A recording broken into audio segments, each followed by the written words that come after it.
Tonight on NewsVision, will the Democrats maintain control of the House and Senate? We have the latest on the midterm elections. Democrats had a strong night, and we lost fewer seats in the House of Representatives than any Democratic president's first midterm election in the last 40 years. Plus, one of the most respected coaches at the University of Miami has been suspended for the first 3 games of the season. We'll tell you what we know ahead on the show. And Hurricane Nicole made landfall 150 miles north from our campus as a Category 1 storm late last night. We'll tell you what's next for it and look at the damage left in its path. All that and a lot more on tonight's show. NewsVision starts right now.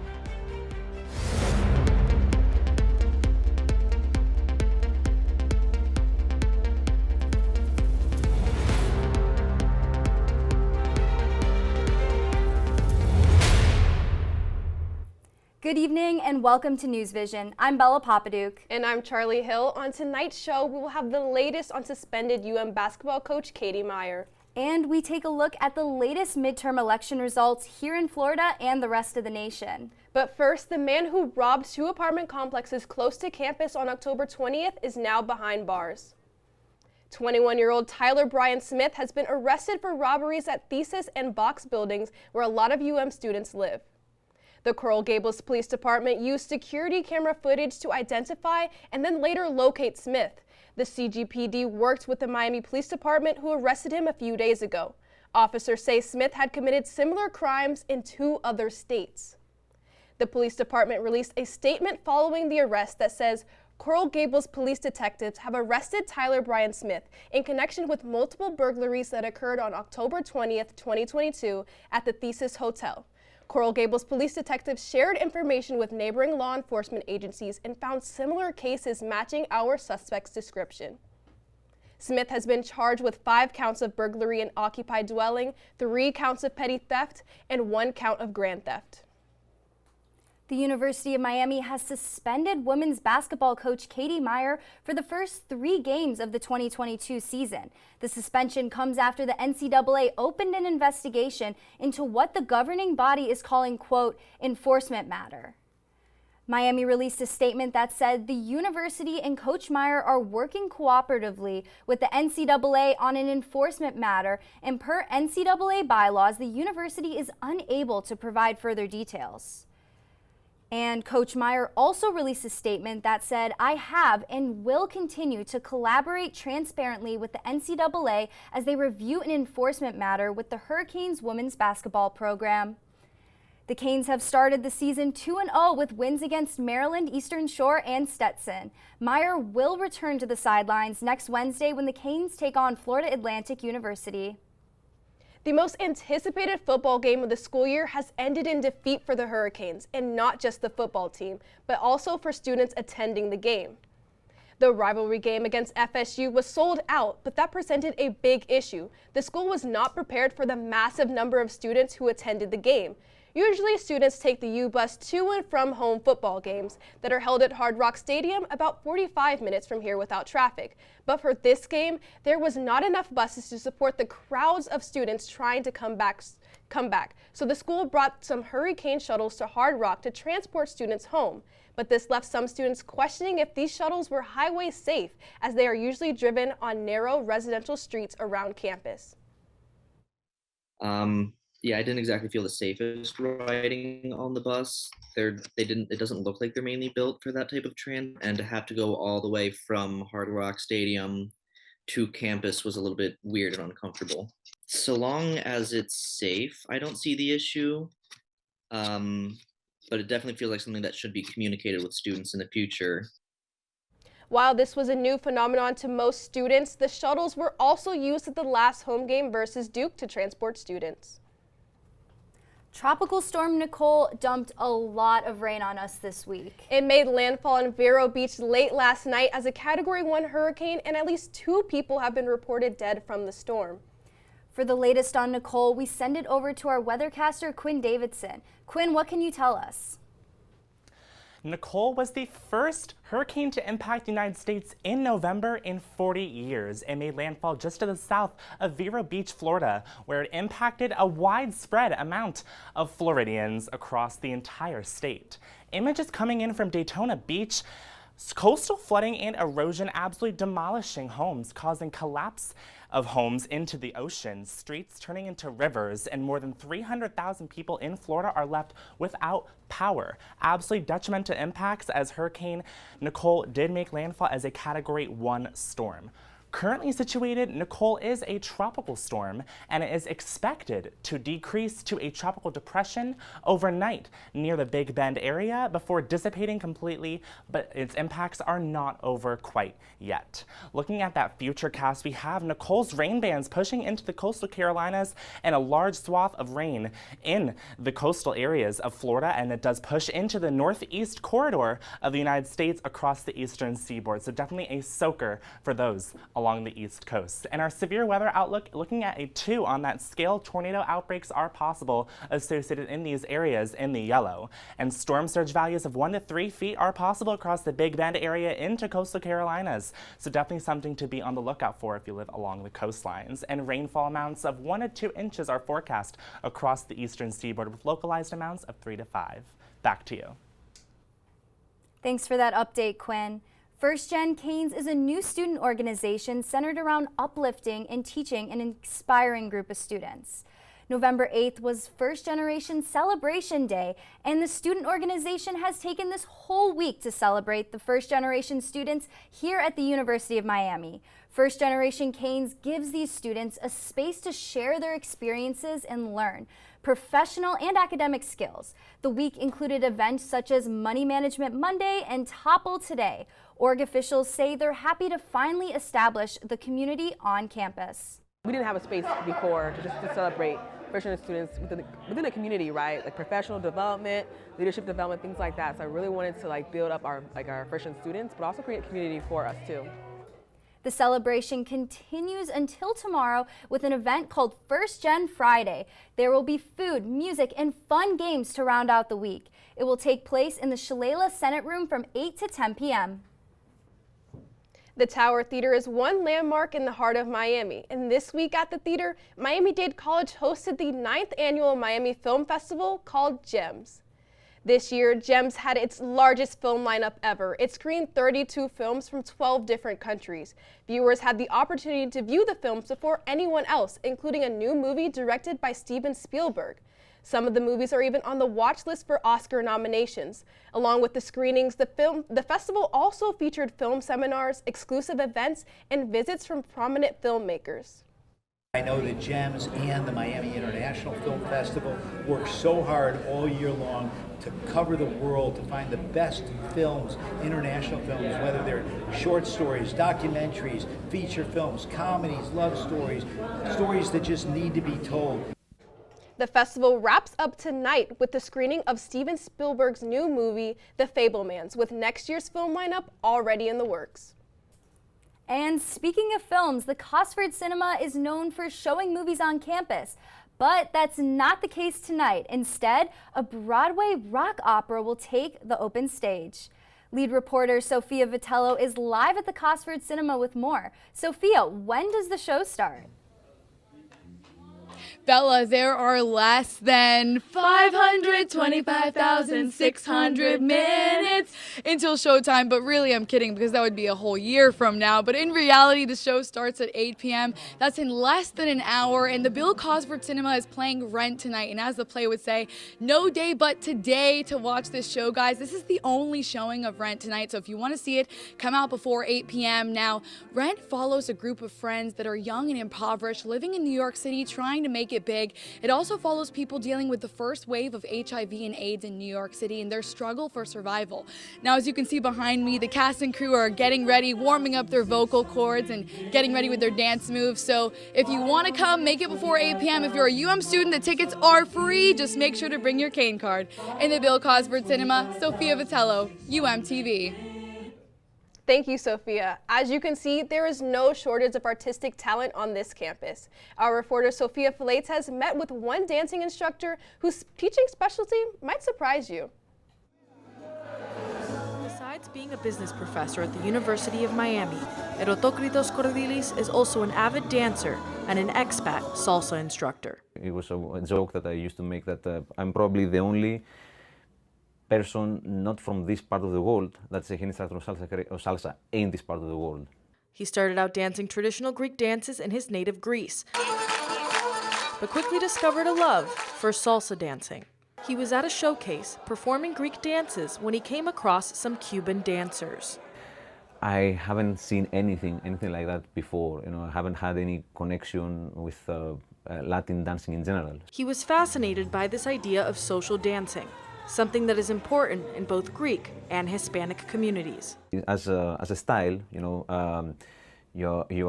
a man, you want to approach a woman to dance with her, so that's how they do it over there.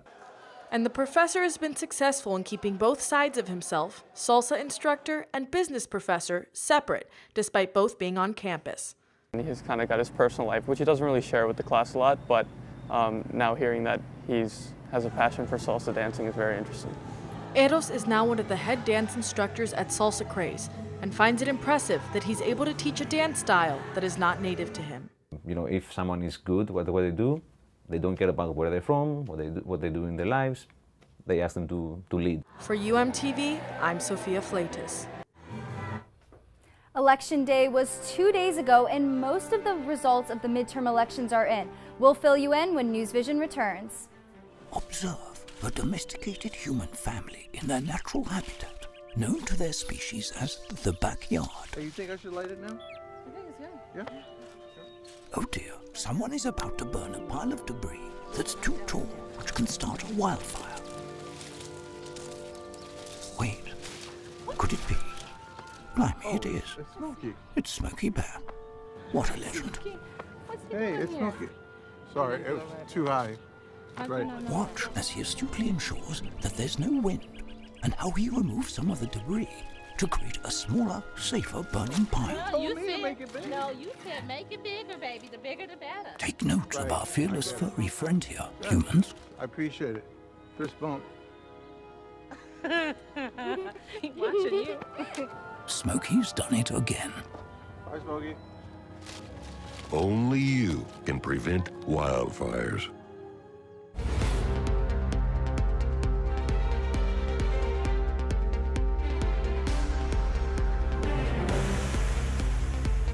The votes of this year's midterm elections are still being counted. The Senate remains undecided, and key state races will determine who will have control. Republicans are currently in the lead for the House of Representatives, but nothing has been formally declared. We are thrilled at the unexpected high turnout. Voters making their voices heard, showing up at the polls.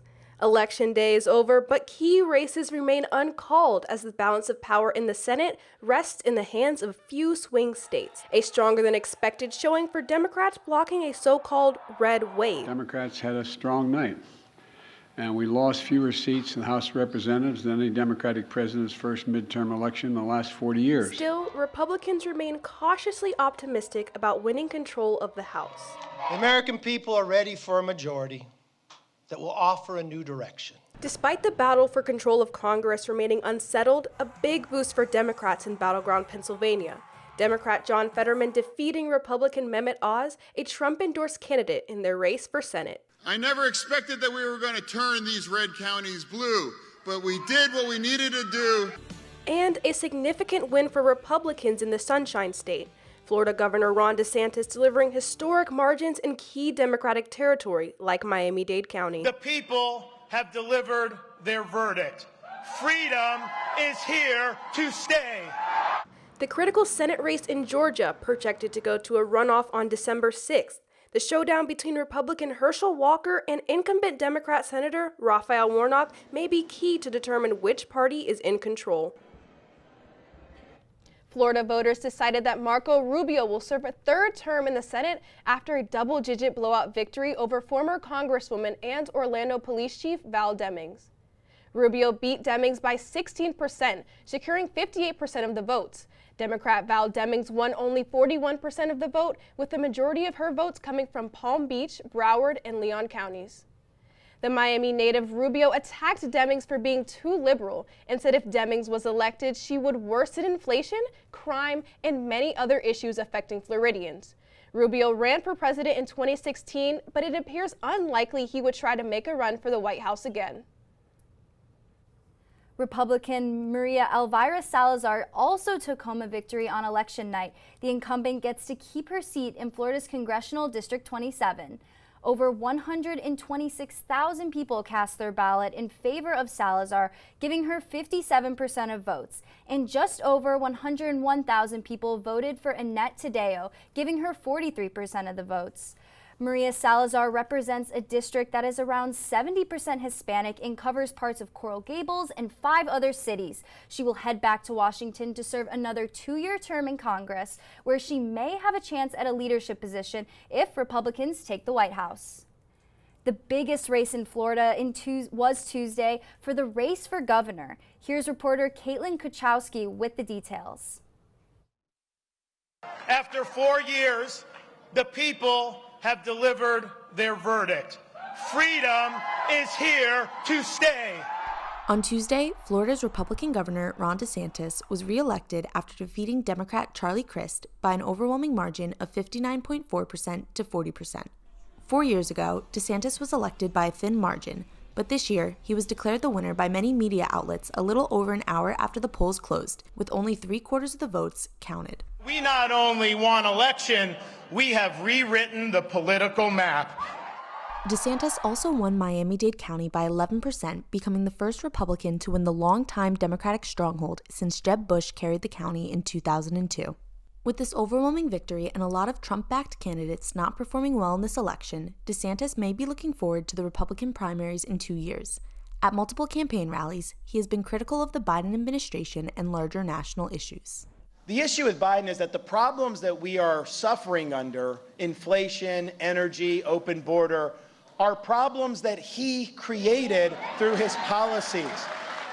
During the debates, Chris asked DeSantis if he would commit to serving out his full term if reelected. You're running for governor. Why don't you look in the eyes of the people of the state of Florida and say to them, if you're reelected, you will serve a full 4-year term as governor, yes or no?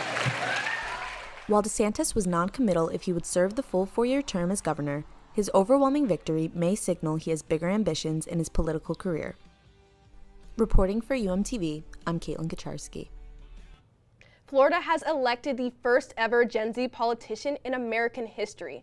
Maxwell Frost will represent Florida's 10th district, a position formerly held by Val Demings, who left the role to run for Florida Senate. Generation Z is defined as people who were born from 1997 to 2012. Frost says it's the issues that his generation has faced that drove him to politics. Seeing Occupy Wall Street, learning about Trayvon Martin, who was murdered just 30 minutes north of me, Parkland, March for Our Lives. These are the moments that are defining for our generation, and I think I'm taking that perspective to Congress and the urgency that these issues really deserve. Maxwell Frost is only 25 years old and is the second American politician to be born in the 1990s. Someone in California is $2 billion richer. That's after someone hit the record Powerball lottery jackpot of $2.04 billion. The winner can take home a lump sum of $997 million and will have to pay taxes on it or spread the $2 billion over the course of 30 years. The owner of the gas station in Pasadena where the winning ticket was sold will get $1 million just for selling that ticket. The owner says he worked hard to grow his business after immigrating from Syria 30 years ago. Bella, earlier Quinn told us how Tropical Storm Nicole will affect the rest of Florida, but I want to know if we'll see any more rain down here. Well, to find out if we will catch a break or get even more rain, let's send it over to weathercaster Quinn Davidson once again. Quinn? The good news is rain is not in the forecast over the next week. Temperatures sitting very comfortable right now in the upper 70s across the entirety of South Florida. Looking at our radar, we do see Nicole in the northern portions of Florida, but here in Miami, we are looking relatively dry. We do have a slight, very slight chance of some showers rolling in from those outer bands, but this does seem to be quite unlikely at this time. Looking at those wind gusts, they are diminishing as Nicole leaves the area. Looking at those wind gusts at Friday, 5 a.m., 7 miles per hour, much lower than they were were just yesterday, where they were in the 40s. And that continues to be the trend throughout the weekend as those winds essentially diminish. Looking at our rain chances for the future of the week, we do have those chances diminishing to just 10% by the beginning half of the work week next week. So we're looking at much drier conditions after our wet past few days. And our beach forecast for those heading out to the beach this weekend, an absolutely beautiful weekend to do so. Our UV index looking to be a 4, water temperature around 80 degrees, and that current risk does remain moderate as this time. And looking at tonight's forecast, 74 degrees, those winds are subsiding. That chance of showers from those outer bands does remain in place, but it is very slight. Tomorrow, we're looking at 85 degrees and sunny skies. And our 7-day forecast, what more could you ask for? Absolutely beautiful conditions. Sunny skies for the majority, except for some few clouds here and there, and temperatures sitting around the mid-80s to lower 80s, which is seasonable for this time of year. That is all the time for weather, and sending it back to you at the desk. Thank you, Quinn. New data released today by the Department of Labor Statistics says prices have risen at a lower rate than economists had expected, a sign that Federal Reserve's aggressive rate hikes may be helping to cool record inflation. The CPI rose by 0.4% in October, which was lower than economists were expecting. Markets soared on the lower than expected print, having their best days since 2020. The S&P 500 rose 5.5%, while the tech-heavy NASDAQ skyrocketed by more than 7%. While many think that inflation may have peaked, mortgage rates fell by more than 0.5% and bond yields fell sharply. President Joe Biden is set to meet with Chinese leader Xi Jinping on Monday in Bali, Indonesia, for the first time since Biden took office in 2020. Biden and Xi will meet at the G20 summit. U.S. officials say the primary goal of the meeting is to improve the relationship between the world's two largest economies. That relationship has weakened following Nancy Pelosi's recent visit to Taiwan. Officials say that self-governing Taiwan, human rights, and economic practices are likely to be discussed at the meeting between the two leaders.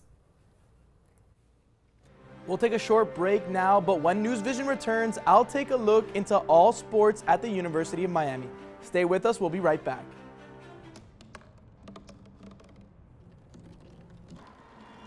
Everybody has a dream.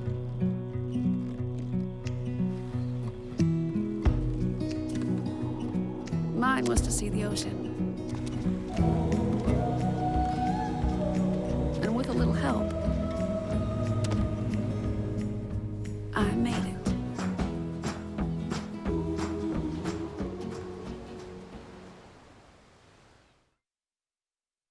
Okay, Simon, what do people wear? Clothes. That's right, so it's important to learn how to dress yourself. Here's how it's done. Shirt, underwear, pants, socks, shoes. Underwear, always first, name tag on the back. Then pants and shirt. Go ahead and put this on. Now with the shirt, you want to make sure the first button's right or you have to start all over again, okay? Socks left on left, right on right. Tying the shoes, we're gonna take the laces, we're gonna cross them over, we're gonna turn around where the bunny goes down in the hole, pull it tight, and bunny ears. Got it? Most parenting is hard to do in just 2 minutes. But 2 minutes twice a day making sure they brush is easier, and it could help save them from a lifetime of tooth pain.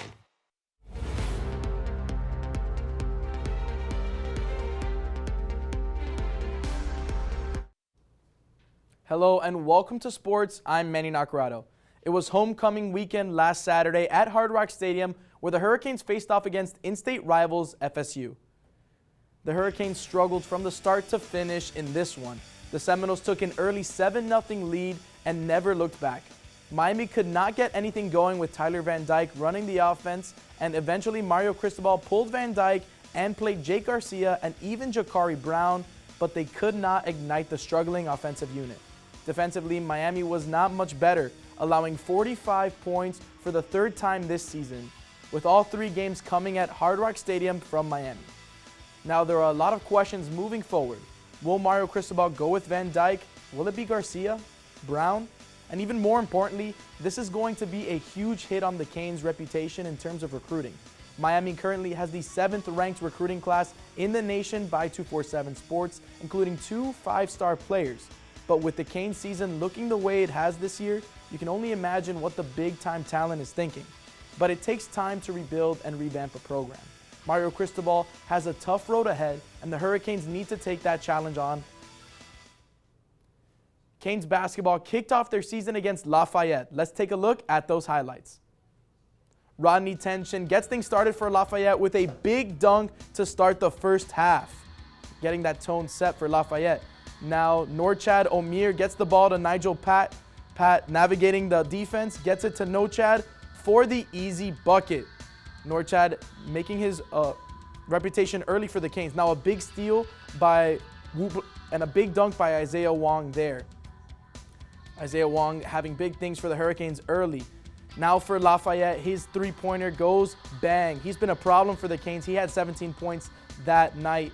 Now we have another Kyle Fulton with the shot fake and puts one up and in for Lafayette. Lafayette closing the gap here against the Hurricanes. Now here's Norchad bullying the Lafayette defense with that easy bucket there. It has been a special day for the Hurricanes women's basketball team as they hosted Elementary Day for local Miami students. Sports anchor Andrew Klein has the story. Today is a special day for the Miami women's basketball team because inside the Watsco Center right now, there are over 1,000 elementary school students from 15 different schools all here to celebrate Elementary School Day with the Hurricanes. Every year we be sure to do an elementary school day here with women's basketball. They love it. Oftentimes it's one of our most attended games with thousands of kids coming and supporting. And so being able to have this day where they're able to kind of take a field trip, get out of school, but also come support Miami Hurricanes women's basketball, it's the best thing ever. The students come from multiple different schools in the Miami area with one common thing in mind, a love of Hurricanes basketball. We've looked at the roster, seen the players, talked about the importance of how amazing these athletes are, not only in their athletic ability, but how they are here as students, and it gives us something to show them to aspire to, and to know how schoolwork is important. The students each received a rally towel courtesy of the Florida Lottery, and the Hurricanes even had interactive learning opportunities for the students on the Jumbotron. Now, that part I actually love just for the simple fact they were able to do math, hence I'm the math coach, but it's beautiful to see them walk the halls and they were able to point out certain things on the wall, so that was something different because we don't see that walking around the building in our school, but to have them outside at a UM game, that enough is beautiful. The students came to the game as fans, but their teachers made sure this was a learning experience as well. We love the fact that we're able to cheer on our hometown team for the University of Miami. It also gives us the opportunity to show what good sportsmanship is. This is something that they may not have experienced before, so to actually bring them out during school, so this is something that they're able to see and experience. And to top it all off, the Hurricanes were able to pick up the win over Stetson and send everyone home happy. Reporting for UMTV, I'm Andrew Klein. Thank you, Manny and Andrew. And coming up, we'll tell you which sweet treat we're celebrating today. We'll have more when we return. Don't go anywhere. Here are AARP top tips on caregiver preparedness during coronavirus. Form a team that can help with caregiving tasks. Take an inventory of essential supplies in your loved one's home. Make a list of the care recipient's medications. Schedule regular calls to fight isolation. Finally, take care of yourself too. Follow the Centers for Disease Control's guidelines for coronavirus safety. For more caregiving tips, go to aarp.org/caregiving. And finally, we have some news for dessert lovers. Today is National Vanilla Cupcake Day. The history of cupcakes dates back to 1796 when a woman created a recipe for cake in small cups. They were first baked in small pottery cups, and cupcakes made their first appearance in a cookbook in 1828. The origins of the vanilla flavor come before the Aztecs in South America. Now go celebrate the history and bake yourself some vanilla cupcakes or get some from the new Misha's Cupcakes vending machine on campus. I don't know about you guys, but those cupcakes look delicious. Charlie, this is your day. You hate chocolate. Quinn, we're in the same boat. I was gonna say, this is not my day. I love chocolate, I hate vanilla. Vanilla is my thing, Yeah. personally. Well, we won't agree on that part, but we can agree on. Well, that's all the time we have for NewsVision tonight. Thank you so much for tuning in. Join us here next week at the same time. Until then, have a pleasant weekend and stay safe.